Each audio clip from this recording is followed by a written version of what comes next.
One tip that nobody tells you is be yourself. Sorry, I got gum in my mouth. But some of you know I am a teacher in New York.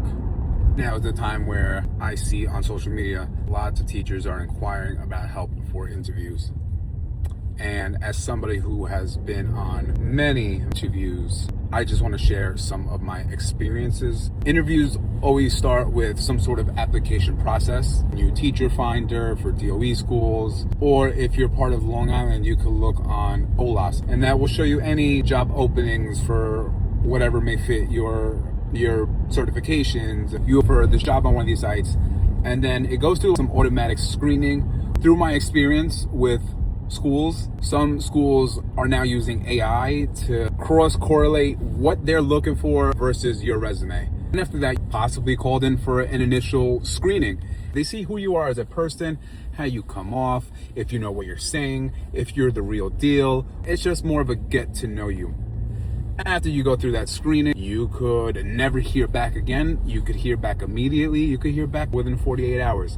From then, you go into an interview. Depending on the school and what they think they are and who they think they are, this interview could just be with the principal or assistant principal, or it could be a panel interview. And this panel interview could have many people. I've been on panel interviews when it was the principal, assistant principal, and teacher, to a panel interview that had multiple teachers, multiple principals from different schools within that district.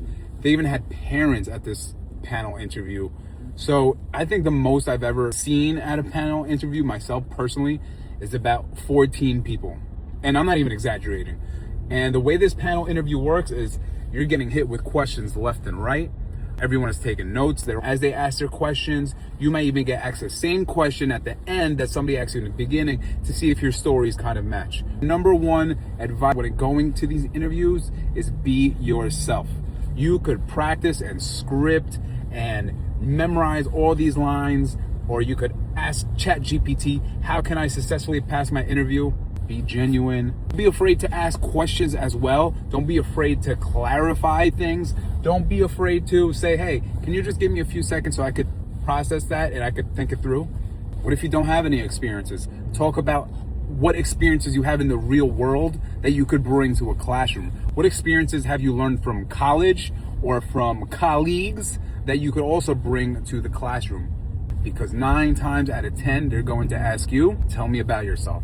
And that is where you have your time to shine, because after this interview, it's still not done.